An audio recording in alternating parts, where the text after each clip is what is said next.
Maryland plane that made the trip. From the States? From the state, actually from even South Africa, Japan. These planes are refurbished and are flying all over the place, but all of these had a connection in one way or other to the war. Some of them, and what's interesting, after the D-Day, it's the 70th anniversary of the Berlin airlift, so a lot of these planes that survived went on and serviced the Berlin airlift right after. But you can see and they also constantly, while this was going on in the days leading up, they were doing jumps. So there's Trump, Macron, their first ladies and wives were there. This was right after the main ceremony. So that gives you an idea of what we saw there. Let me jump into kind of.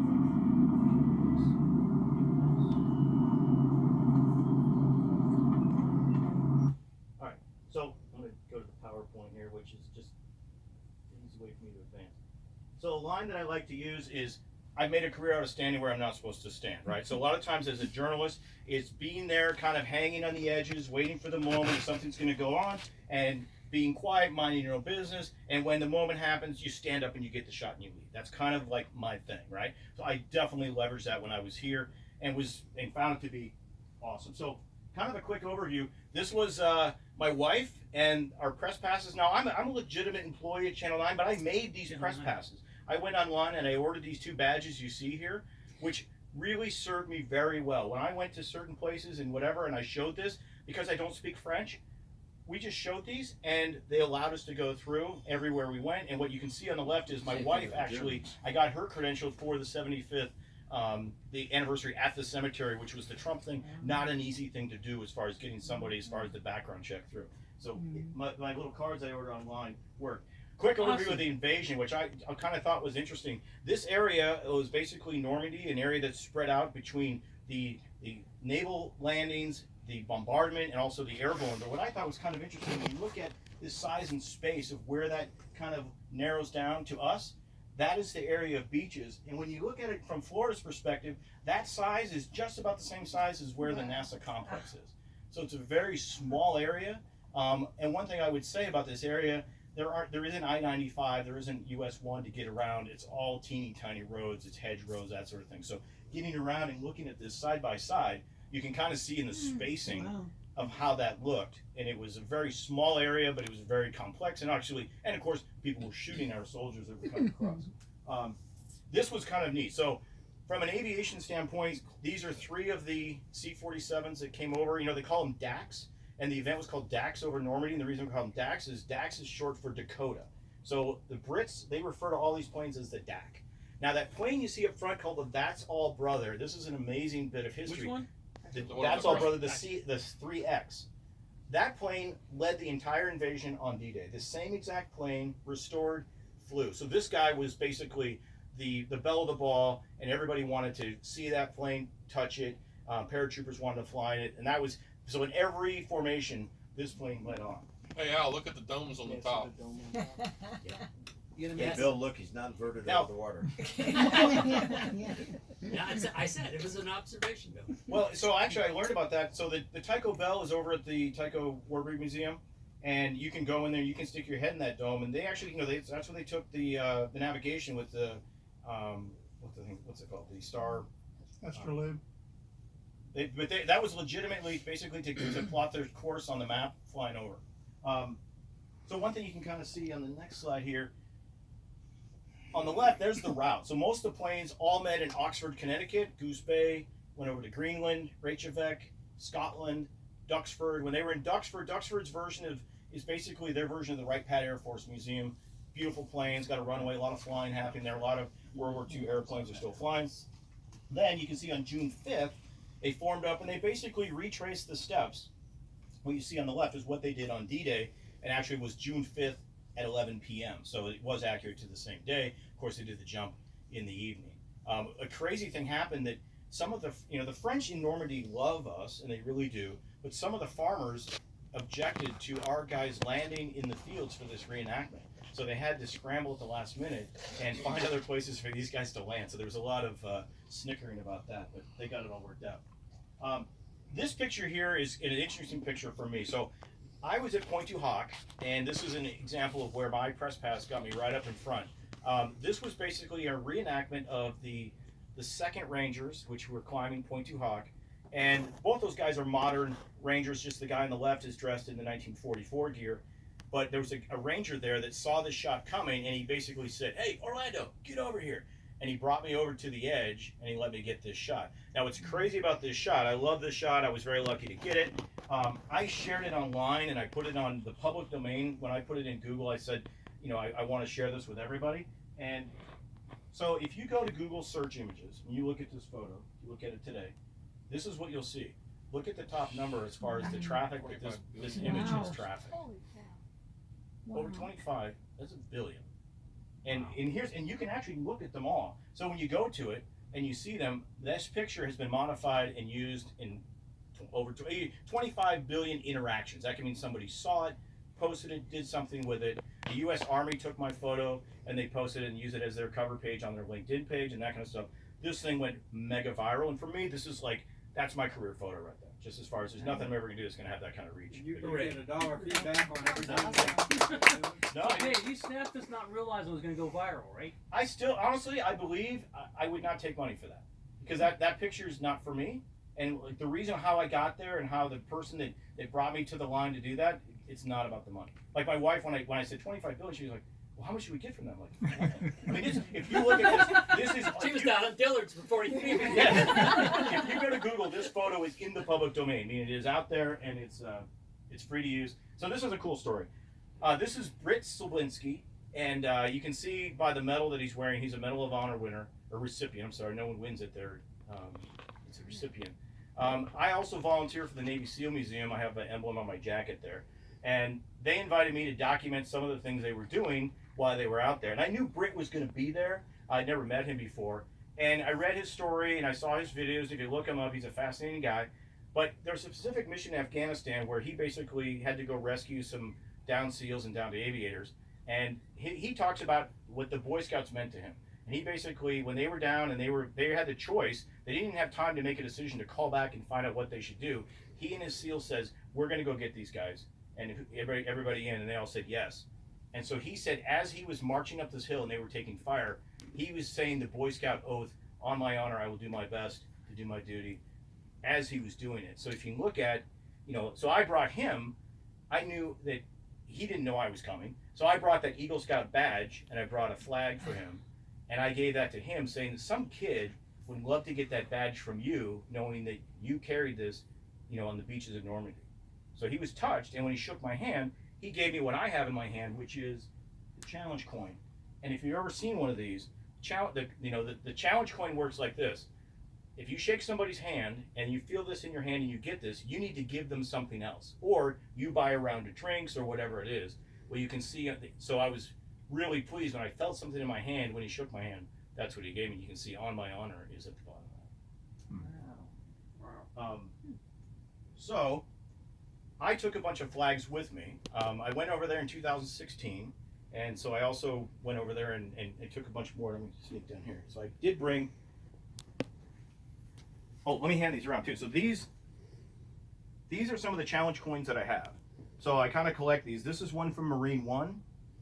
This is one that I got from Admiral McCraven. Here's one from Air Force One. This is the Medal of Honor one here. And then this one's kind of special too. The Trump administration made a special one that is numbered. Only 200 were made. And again, this is how I get this stuff. Fred's not here, but Fred asked me once in the last thing, he goes, "Why do you get to do this? Like, why are you doing it?" And I really work it. I make friends before I go. I email a lot of people, try and make some connections. So when I saw the person that had these, and I went to Norman, he said, "I'd love to say hello, check in with you. Thanks for making all the arrangements." They gave me one of these. So this has the White House on this side, presidential seal, and then it has the, it's in the shape, their challenge coin is in the shape of a dog tag. So I'm gonna hand those around. But this is a flag that I wanted to give to our host, Alan Joe. So this is one of these flags right here. So this flew over the beaches on the 6th. Oh, wow. So I have. Wow. Oh my goodness. I didn't see if you guys had a flagpole, but I thought we will have one, believe me. Thank you so much. And then what I have here, and I was trying to count, I think I have enough. So these are vials of beach sand from Omaha Beach from the Dog Green sector. So I think I have enough for one for every family. I was trying to do a count. So let's make sure. But I think I have enough for everybody. And that's the overview. So I think I have some videos. Before I go too deep into it, I can show some of the more, the stuff. If you guys are all good, I can go into that. But I just want to give you guys a stopping point if someone wanted to break for questions. Turn on the lights. I think Al had. Yeah, just. Let me hit my. Al said you had. I can hit I my. don't know where it was. I don't- But the overall thing, the questions I get are, yes, everybody should go, and I think, and the French, specifically in Normandy, love the Americans. It's something that I think everybody should. If it's unbelievable, there's in some of the video I can show or stills. Let me. I'll bring this up. If nobody has an objection, I'll bring this up. Yeah, bring it up. Okay. Sure. Keep showing. That way everybody can see the coins. Everybody's trying to see the coins. I was gonna say, that's people related. Well, here, we can, Can you dim it just a little bit? I can go to a different lighting system.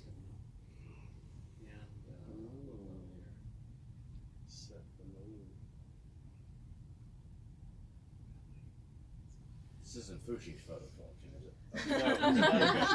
No. Keep scrolling. Yeah. Skip the ones Fushi sent you, Dave. Yeah. No. I want to get to this here. I'm getting closer. Here we go. All right, getting close. That's a video of the flag flying, by the way. That's over the high point of the beaches. Oh, this is kind of cool. So, find. Well, this will give you an example here. Okay, so I'm driving to the countryside. Wrong side of the road.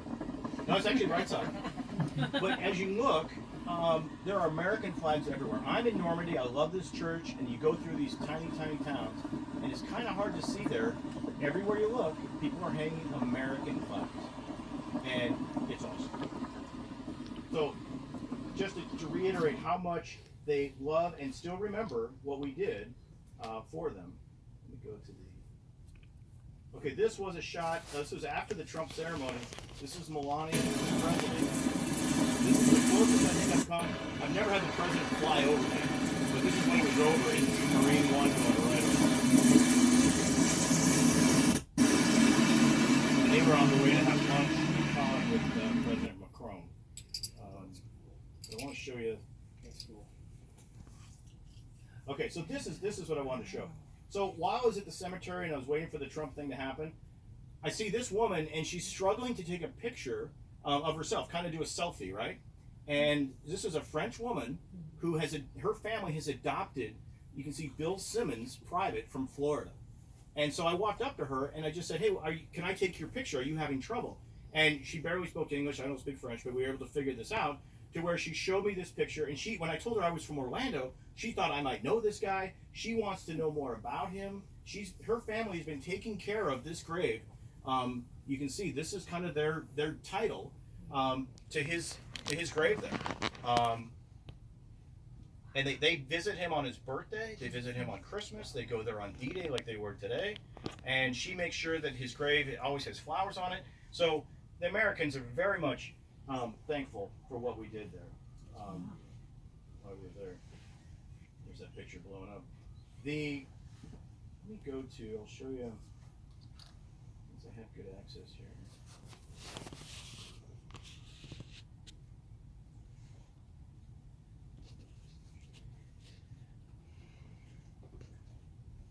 Okay, so this is it. This is like 4 minutes. What I'm going to set up here is this was Point du Hoc, which is where, if you think of, it's where the Rangers, their job on D-Day was to knock out some guns. They were going to be basically pointed at Omaha Beach. Had the guns and the firing been able to hit Omaha and Utah, we would have never, the Lancers wouldn't have been successful. So their job was, these guys climbed the cliffs and had to get up and neutralize the guns. But this is where you'll see some of the vets that were there.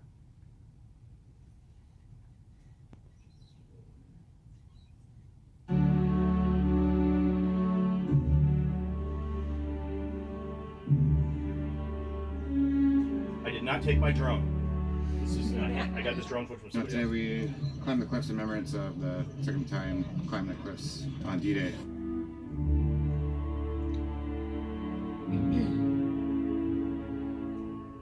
these are skills that we still maintain today because of what happened here, you know. And what happened here pretty much paved the way for what we do today. In order to keep ourselves sharp, we still do these things today. What's it like meeting these vets and kind of rubbing elbows with these guys at this historic site? You know, that's really the best part about coming here is seeing the history and the people that came before us. Sir, I don't know if they gave you the regimental coin yet. No? Look at that. But that's the regimental coin that's current right now.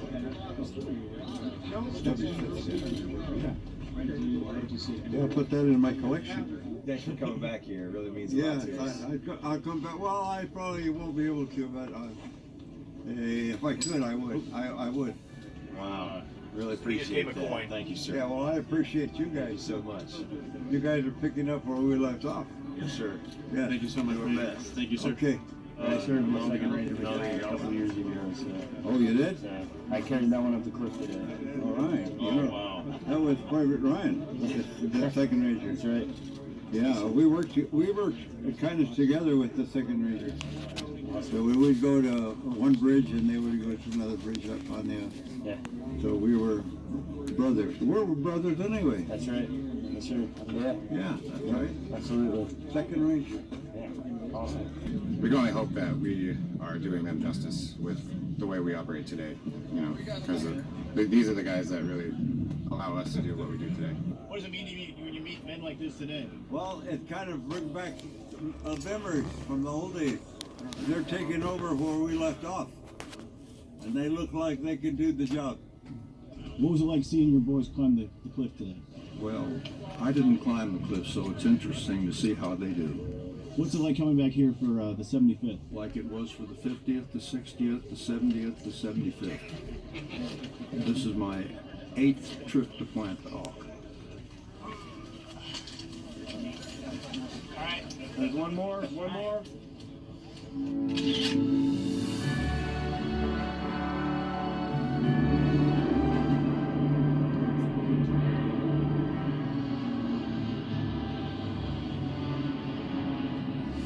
Well, we brought 16 World War II veterans back to Normandy for the 75th anniversary of D-Day. As part of the Best Defense Foundation, we've been bringing veterans back for about 13, 14 years now. And it's just been a wonderful experience to give these men and women an opportunity to come back and find closure, connect with their brothers, and have that camaraderie and participate in the ceremonies. What's it like when you see these guys mix and mingle with the present-day soldiers? It's awesome. That's what it's all about. It's the old and the new. I mean, these World War II veterans set the foundation for our current military, and it's great to see the old and new generation bonding together because we're all one. You're doing a good job keeping our reputation up.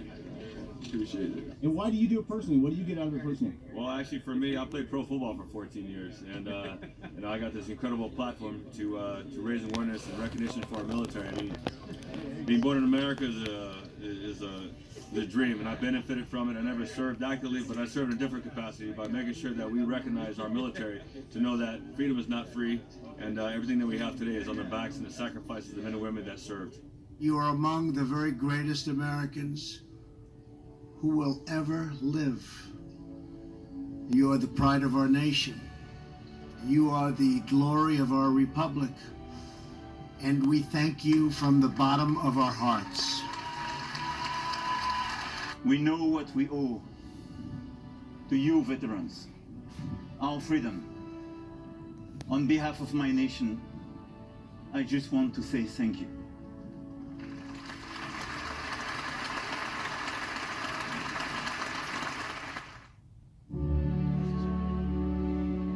So that gives you a good feel of what that was like. That was.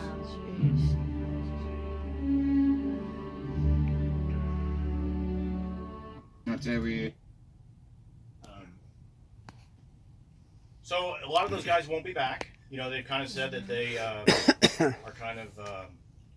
This was it. You know, a lot of the vets that went, they always went back and saw the same group of folks. So they've decided now a lot of these reunions will be done back in the States. There's one cool thing I see here, since we like flying here. I went to the parachute drop, and what was interesting was I went to a drop zone and I wanted to find some of the guys that had jumped, and I actually found 3 guys that drifted off course. So my wife and I were driving, and I saw these 3 soldiers who were picked up by a farmer, and they were taking them back to base, just like in the real day. So I saw these guys and I waved them down. I said, wait, I want to talk to you.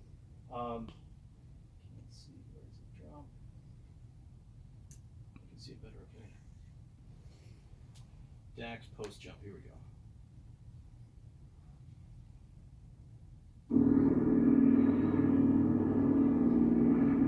So this was one of the big mass drops coming over from England, the reenactment drop.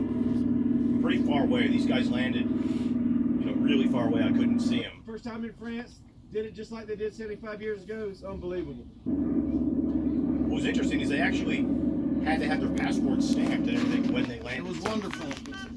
Which plane were you on? All that brother. So tell me what happened. What was it like being in the plane, getting suited up, coming over the channel? What did that feel like? Words can't describe the honor that we're trying to give back to those veterans all those years ago. You know, the rush of emotion for all of us. It's a lot. Awesome. What was it like when the green light came on? It was very nice to get out of the plane and have our jump finally. We've been anticipating this for a long time. It was the softest landing in 20 years. Phenomenal. Absolutely beautiful. Thank you very much, and I am sorry for the couple holes you have in your field there. What was it like when you think of the nostalgia and everything? Tomorrow I'm going to go visit my uncle's grave. He died on D-Day, so I'm going to go visit his grave. Wow, what was it like coming out of the plane today? It was the greatest honor.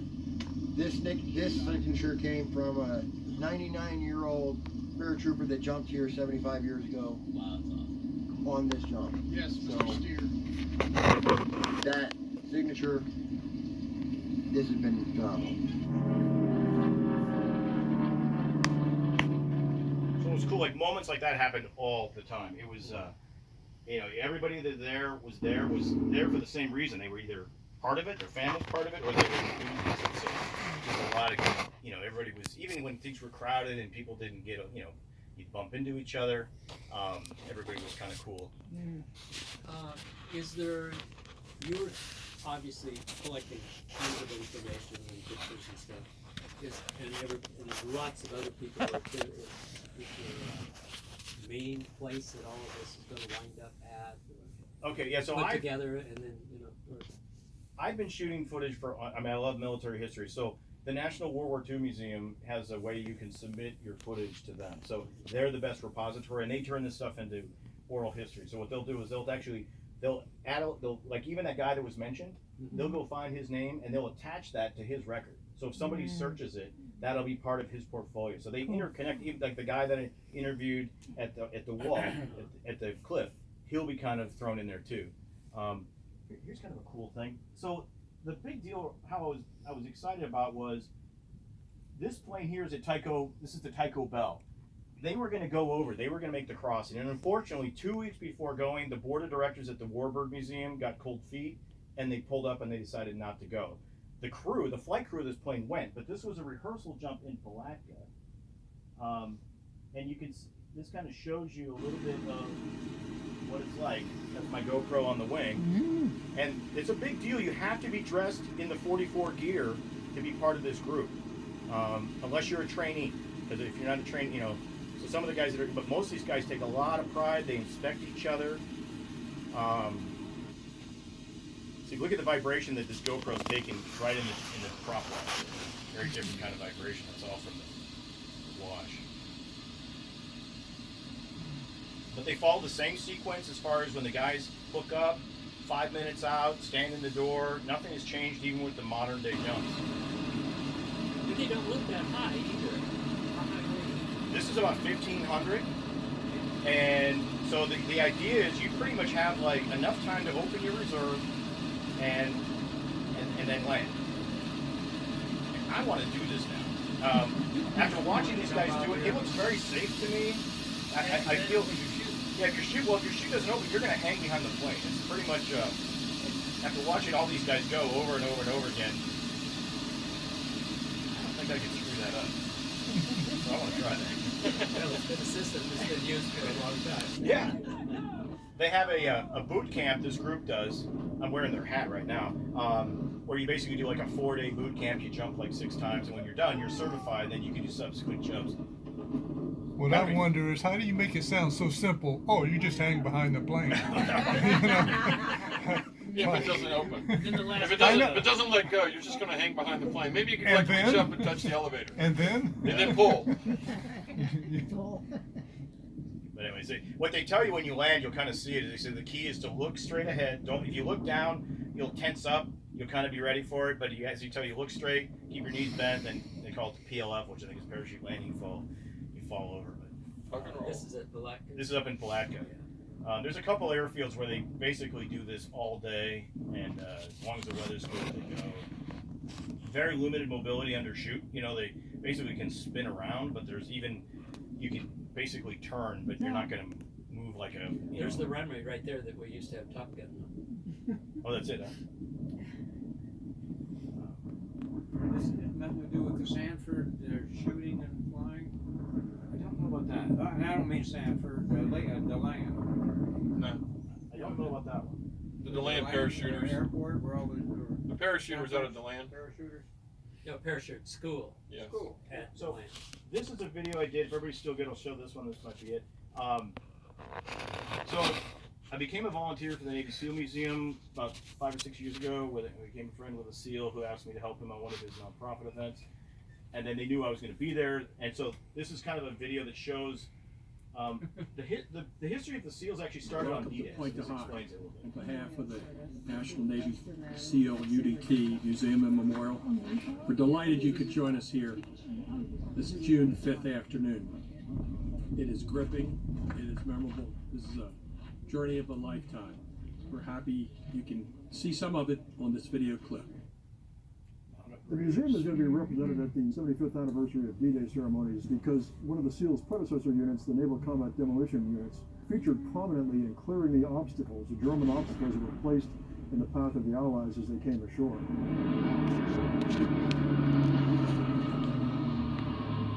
Probably the most important person who's going to be going on the SEAL side is Medal of Honor recipient Britt Slabinski. Another person who's going not to represent the museum, but who also has a strong connection to the SEAL community is Cheryl McCleskey. My father's name was Alfredo Palacios. What does this do for you to be here and to know the connection to your family here? It's very overwhelming and emotional for me.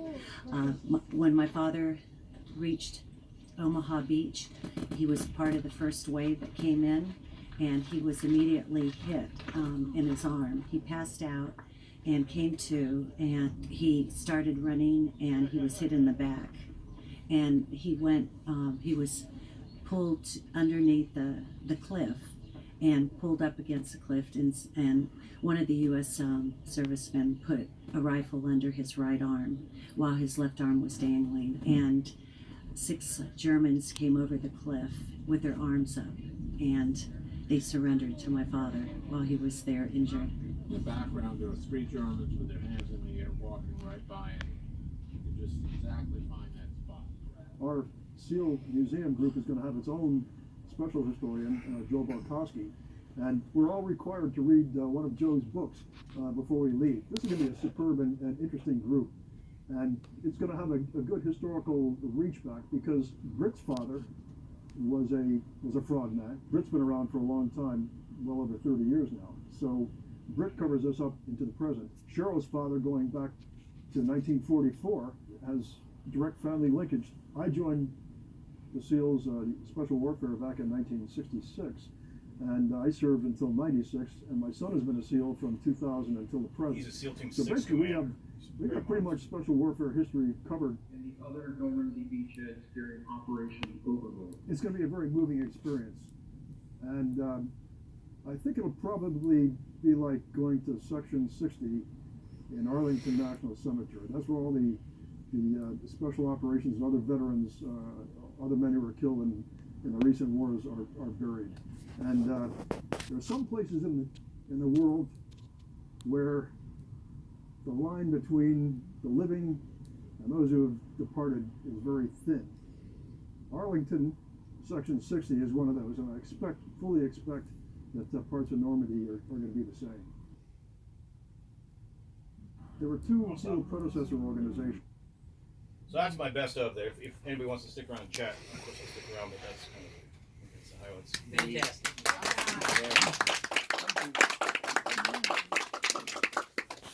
So feel free to take some of the sand, but I do want the coins back.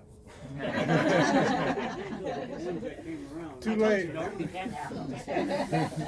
I patched this. 3 or 4 coins of Fuji, and I didn't